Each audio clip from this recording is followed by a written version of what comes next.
Ndikulandileni abale okondedwa kulingaliro la mawa wa lero, mawa wa pa 25 July 2022. Okondedwa, mawa wa lero tipitilizabe kuphunzira mawu a Mulungu pa mutu omwe uja onena kuti kuchangamuka sikolakwika, popeza pofuna kuthana ndi vuto lililonse m'moyowu sipafunika kuchita chidodo.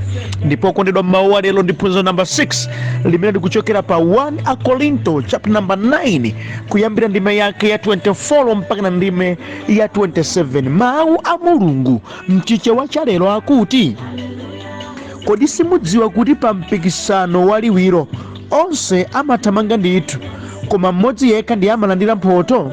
Motero thamangani kuti mupate mphotho. Aliyense wochita mpikisano amakonzekera mwamphamvu. Amachita izi kuti akalandire mphotho ya nkhata ya maluwa yomwe imafota. Koma ife timachita izi kuti tikalandire mphotho yosafota. Choncho sindithamanga monga wothamanga wopanda cholinga, komanso sindichita mpikisano wankhonya monga munthu amene amangomenya mophonya. Ine ndimazunza thupi langa ndikulisandutsa kapolo kuti nditatha kulalikira ena, ineyo ndingadzapezeke wosayenera kulandira nawo mphotho. Ameni.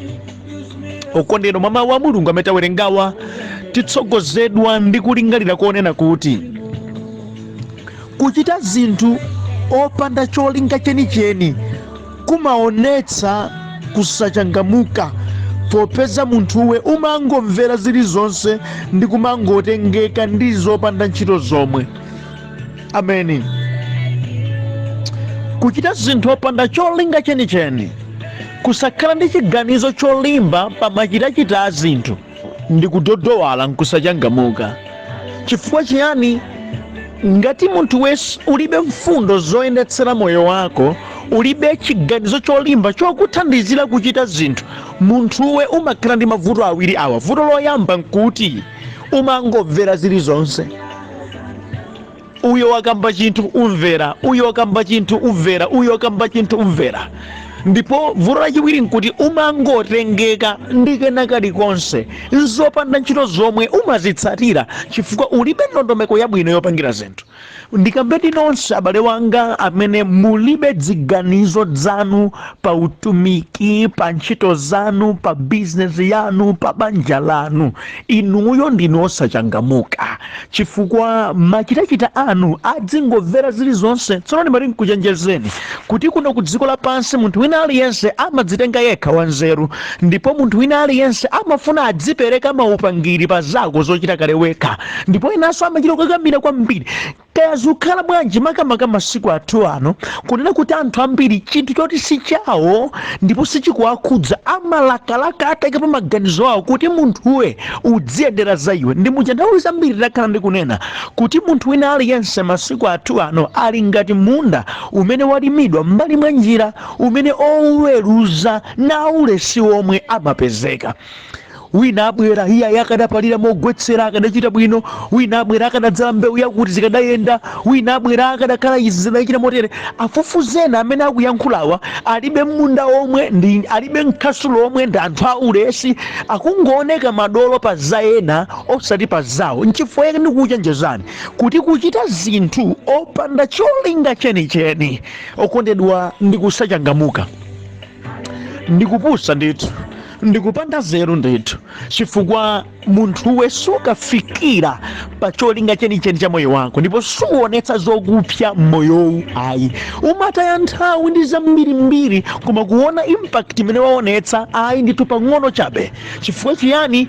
Sukudziwa ukupita kuti, ulibe zokutsogolera mu ulendo wako, ulibe malamulo a zochita zako, umangotengeka nziri zonse, umangomvera nziri zonse. Ndikambenano nonse amene mumangomvera maupangiri nzopusa zomwe, nzopanda ntchito zomwe, mutu wanu sikugwira ntchito. Ayi, sikudzichepetsanso. Lero mati nkukonzeni kumveramvera zinthu zimene wina aliyense akunena ndi opanda nzeru zomwe mwakuuza zochita nkumatsatira, ndekuti inuyo ndinu opusa, inuyo nzeru zakuvutani, inuyo ndinu osachangamuka, inuyo ndinu ototowala. Chifukwa nchiyani? Munthu wolengedwa ndi Ambuye wa nzeru zake anafunika azisefa zinthu ku dziko kuno.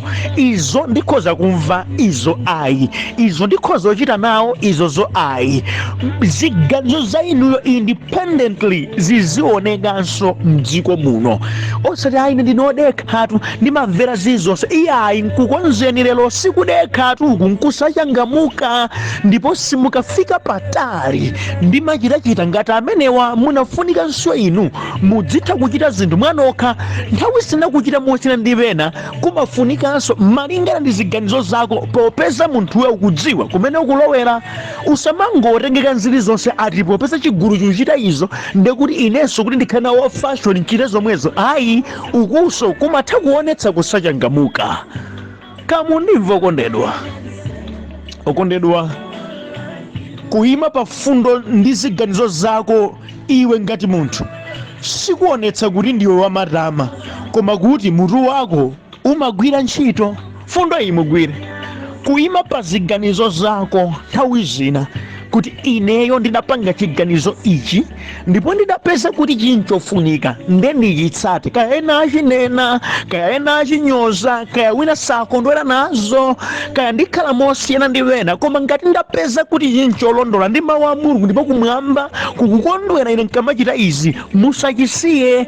Anthu akhoza kukuonani ngati ndinu munthu wamatama kapena munthu wongochita zamubwerera. Iwo watero, komatu izi mati kudziwitseni simatama ayi, koma zikungoonetsa kuti mutu wanuwo umagwira ntchito. Mumatha kuyimanso inu pa ziganizo zanu ngati munthu andichi chinchofunika. Sikuti mulibe uzimu mukebe pa chiganizo chanu, ayi, ndezofunikazo zimenezi. Chifukwa ndimati ndikutsimikizireni inuyo ngati munthu, alipo anthu ambiri amene amakuganizirani kuti moyo wanu udziyenda motere. Inu mukudzikhalira wena lero aliko ndimafuna kuti akuti aja adzichita izi. Alipo wena amene ali ndi version ya moyo wanu mmene udziyendera, iwo m'mutu mwawo zilimo. Nawo mukamachitako maganizo anu mosiyana zimeneyo amayembekezera, amatha kupseranu mtima. Musataye nawo nthawi, imani pa chiganizo chanu pakudziwa mukuchita chonchaphindu m'moyo uno. Kumeneku ndiye kuchangamuka. Ndiye kuchangamuka. Mutu wanuwo dzigwira ntchito. Zimene mwaganiza, zimene Ambuye wakuululirani muzidzitsatanso zimenezo. Ndizofunika kwambiri. Osamangoyendera maganizo azomveramvera. Inde nkofunika kukhala ndi abale amene akhoza makuunikirani, kukhala ndi anthu amene amakhoza makuthandizirani, komatu izi sizipangitsa kuti mutu wanuwo ulekerere kugwira ntchito. Muzinti nkena kalikonse nkafunsa kwa uji, apa nkafunsa kwa uji, nanga mutu wanuwo adaulengeranji chauta. Mwa inu muso mudzikhala ziganizo zimene nthawi zina zikhoza zosiyana ndi ena amene akuyembekezera, ndi ena amene akufunira.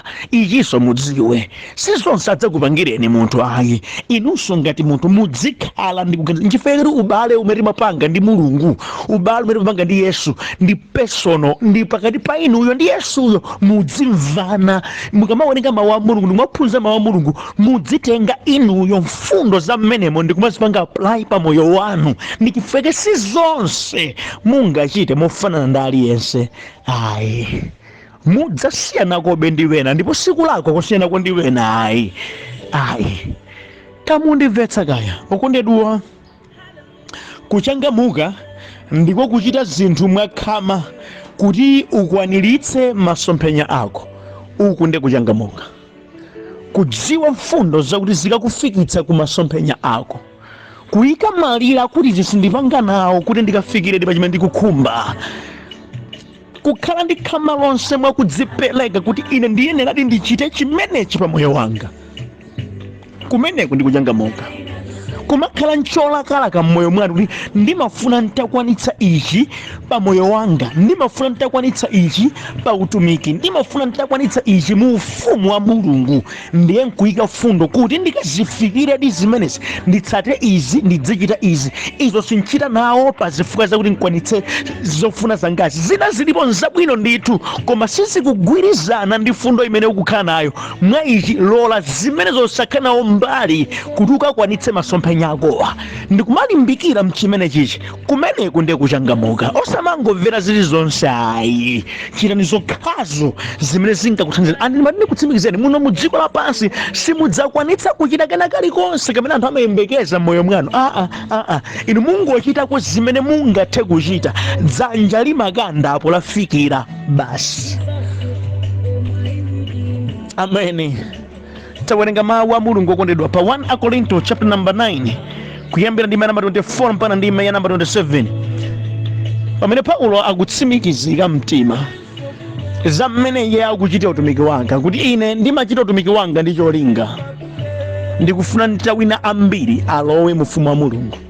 Ndesi ndimangochita mawedewede ayi.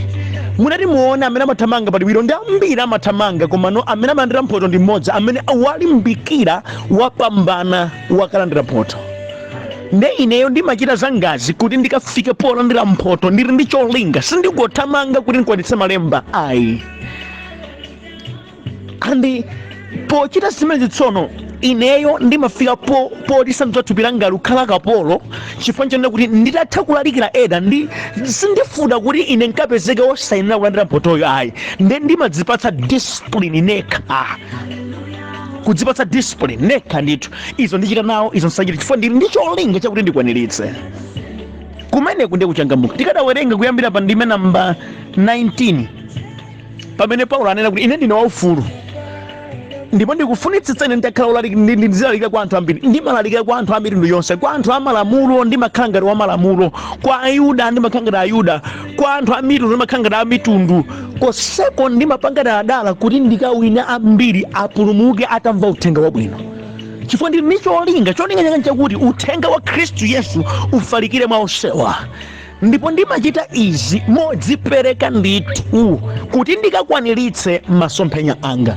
Ameni. Choyambirira chimene tiphunzire pa mawu amene tawerengawo nkunena kuti Paulo adali ndi cholinga. Anali ndi cholinga, akufuna kuti anthu amve za uthenga wabwino. Anthu ake ati amitundu yonse sakusankhayi. Now popeza iyeyo adatsimikizika mtima, ndine mlaliki wa uthenga wabwino, ndiye kuti makhalidwe anga akhalenso oyenerana ndi ntchito imene ndayivomera kuti ndidzayichita.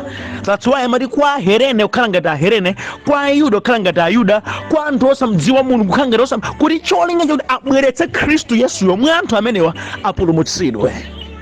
Amachita izi ndi cholinga, sikuti amangochita pofuna kutchuka ayi. Anali ndi mfundo zabwino kuti akwaniritse cholinga chake. Inu zimene mukuchita muli cholinga cha mtundu wanji? Chenicheni chimene mmachitira zimene mukuchita nchiyani? Chifukwa ngati inuyo mulibe fundo ya cholinga cha chimene mufuna muchite ku dziko lapansi, kusakhala ncholinga ndiye kupusa ndi kukutchulako, koma kukhala ndi cholinga chakuti ndikufuna nditakwaniritsa izi masomphenya anga ngotere, ndipo ine ndidzichita izi motere, kumeneku ndiye kuchangamuka.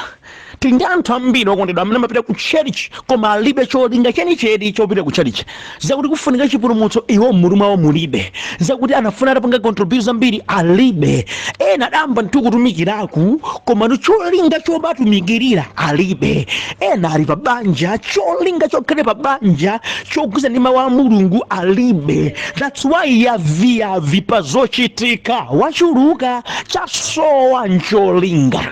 Munthu opanda cholinga amangopita kwina kulikonse, yavitu umamuona ayuto konde ena uku alowera apatere ndi kupanda kwa cholinga.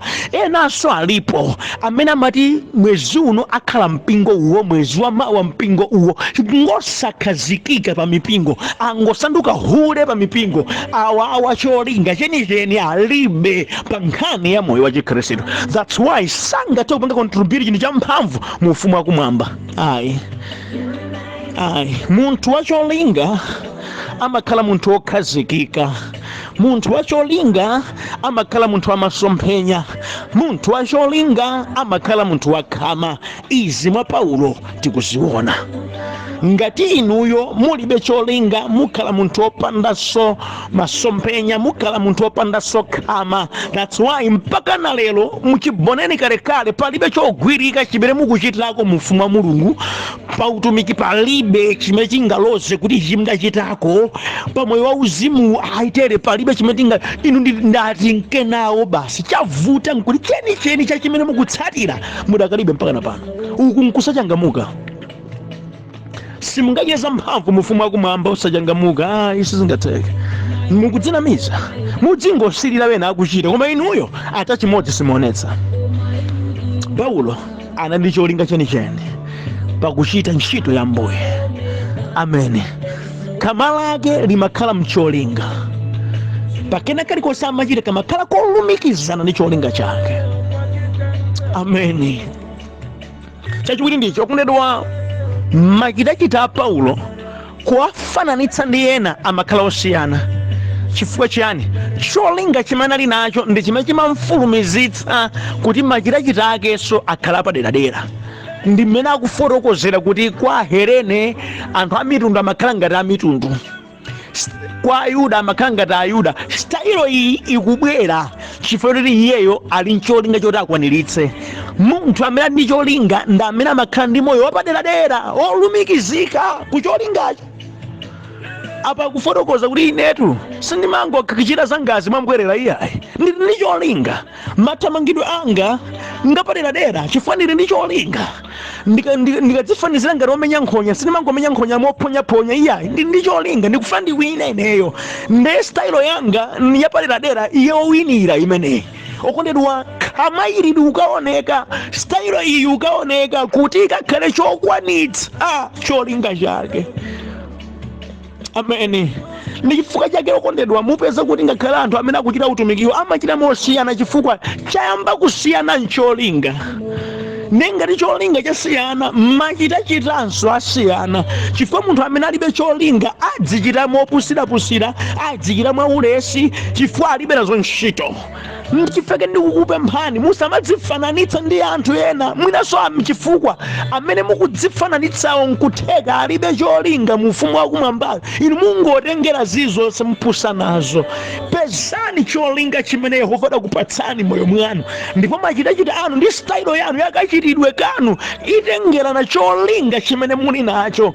Ngati mukhala munthu okalalikira opanda malire, uku mwapita kukalalikira uthenga wabwino mulibe nchifukwa yoti cholinga chanu. That's why nthawi zambiri sindimakondwera kuti anthu adzifananitsa ndi ena. Chifukwa chimene Ambuye adandipatsa nchina chakuti ndifalitsa uthenga wa Ambuye. That's why ndimapezeka kwina kulikonse kumene akufuna atamva za uthenga wa Yesu. Ndipo ndimadziwa sindiulakwira wina aliyense. Yesu akuti uthenga kumveke paliponse, kaya ku dziko lapansi ndi mpingo yati ikhozodzikira malire ndi iyoyo. Koma Khristu Yesu adatituma ku dziko lapansi ndikafalitsa uthenga wa wina aliyense basi. Pogwira chimenechi sindingayimitsidwe ndi wina aliyense olo pang'ono sindingayimitsidwe. Chifukwa ndikudziwa chimene ndikuchita. Ndikudziwa ichi singakomera aliyense, zilibe kanthu. Iwo onge sidakomere zango ndikomera kuti iwo si Yesu ayi. Nkobwino zisakomere iwo, bora Yesu adandituma ine zankomera. Chimandilimbikitsa. Inunso bwanji mukhani maganizo amenewa. Chifukwa Paulo anali nawonso maganizo oterewa. Stayilo ya moyo wa munthu imalimbikitsidwa ndi cholinga chimene ali nacho. Moti inu mali nkuzalika ule simmachita pa za mulunguzi nkuti cholingacho mulibe ngakhale khama linali lonse pa za uzimu, mumaumira pa za uzimu, mumakanika kupereka. Ndinu munthu wamabodzaso muli mu mpingo, mukuchitabe uchimo muli akati mu mpingo. Chavuta nchoti cholinga chanu. Ndinu munthu amene mukutumikira mdierekezi mu mpingo momwemo. Mukadati mukufuna mubweretse kuwala ku dziko lapansi, bwezi machitachita anunso a moyo wanu akulingana ncholinga chanucho. Mukadati mukufuna ndi mukhale mchere ku dziko lapansi, bwezi machitachita anunso akulingana ndi cholinga chanucho. Koma izi mukuchita azizi zikuunikirana ndi cholinga chanu. Funso, mukuchita mochangamuka kapena mogona? Ndukambatu ndi inuyo kungokhala membala wa mpingo chabe sizikukwanira zimenezi. Hata pang'ono machitachita anu awa jobless ukanika kuti ndalama muli nazo mukhoza kugula mabaibulo ambirimbiri nkumawerenga mavechino osiyanasiyana koma ata baibulo anu lidasumbudzuka kalekale simungaguleso mmaona ngati kuluza inuyo kugula baibulo koma kukapereka ndalama imene kumaukwati ndi kwina konse kuti akakupatsani ulemu ndiye kududuka kwambiri zedi kuchena ndiye kududuka kwambiri zedi zikuulula cholinga chanu kodi ndinochangamuka kapena opusa dziyankheni nokha. Chomalizo kundedwa Paulo pa verse number 27 akuti ine ndimazunza thupi langa ndi kulisandutsa kapolo kuti nditatha kulalikira ena ineyo ndingadzapezeke wosayenera kulandira nawo mphotho. Statement iyi akunena Paulo chifukwa mmutu mwake muli nkhaniso ya mphotho. Ndikufuna ndidatumikira kuti mapeto ake ndikalandire mphotho monga Yesu adanena. Now kuti ndikafikiredi mchimenecho ndili nazo zofuna ngati munthu zimene nthawi zina zikhozokhala zondipangitsa ndisakalandire mphotho. Mwayichi zofuna zangazi ndimazika pa benchi kuti nditsogoze zimene zikandilandiritsa mphotho. Bible likuti ndimazunza thupi langa ndikulisandutsa kapolo, sikuti zofuna zanga zokhazokha ndi zimene zilitsogola zingakandikanikitse kulandira mphotho. Ndimazipatsa discipline, ndimaliphunzitsa thupi ili limvere ineyo ndi cholinga chokuti ineyo ndikafikire pa chimene chinafunika ndikafikirecho. Sindimachita zanga mwayaviyavi kapena popeza kuti anthu amati izi ndizichita motere izi ndimvere zimenezo. Zinadi nzondiyenera koma sindichita nawo chifukwa ndili ncholinga chokulandira mphotho. Discipline, kulipanga discipline thupili osati chovachiro livala nawo ayi. Thupi langa livala zokhazo zimene zikhala zogwirizana ndi cholinga chakulalikira uthenga wabwino. Full stop. Thupi langa likumwa zokhazo zimene ndi Yesu zigwirizana ndiponso zithandiza moyo wanga kupita patsogolo, si zonse zimene zidapangira kudziko lapansi limwe nawo ayi. Ndichita zinthu molingana ndi cholinga changa ndipo thupi langa mvetsera ukaona ena akuchita iwe suchita nawo uli pa discipline chifukwa ufuna ukalandire mphotho kumwamba. Ndetu moyo wa Khristu mene ochangamuka amene amatumikira Khristu ndi cholinga cholandira mphotho nkhani yake imakhala imene sayaviyavi. Okondedwa ndimati ndinene moona mtima ndimakhumudwa ndikamaona anthu ambiri amene amakhala ngati akutangwanika ndi zambuyezi koma cholinga chani chidwi khama pa zambuye moona mtima modzichepetsa ndi ochepa amachita. Inuwo ndikufunseni ndinunso wakhama ngati imene mmalipanga discipline thupi lanulo ndi chifukwa choti mufuna mukalowe kumwamba. Mumalolera inuyo zina usachita nawo munkhale ngati ototola kudziko lapansi anthu akunyozeni nkulipatsa discipline thupi lanu ncholinga chotsogoza za Yesu. Mmatelonso inuyo alipo ambiri okondedwa amene ali mu mpingomu avala dzina la Chikhristu koma ndi atumiki theletu a Satana, ndi amenenso ali patsogolo kulimbikitsa chihunja cha phe m'machali chimo. Sindinu mmodzi wa iwo, sindinu mmodzi wa iwo. Anthu opanda discipline, anthu ochimwa momasuka koma ndi magulu awo a Mulungu ali kumakhala ngati angelo, ngati anthu amen, he is God, deeper man of God, koma ndi omwewo alata mbwali potera.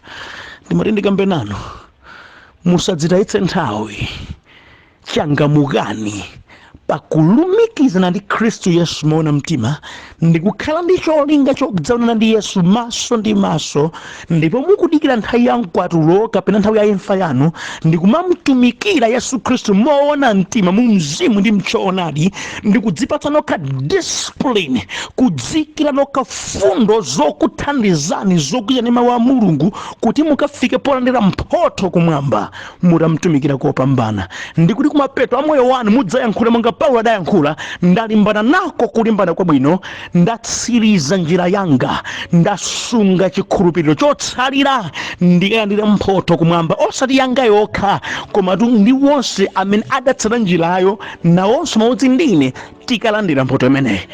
Muli ncholakalakanso chotero kapena mmalakala kuti anthu adzingokamba za inu, anthu adzikuyani mastatasi, anthu adzikutchulatchulani? Kutchuka si chipulumutso, kutchuka si ndalama.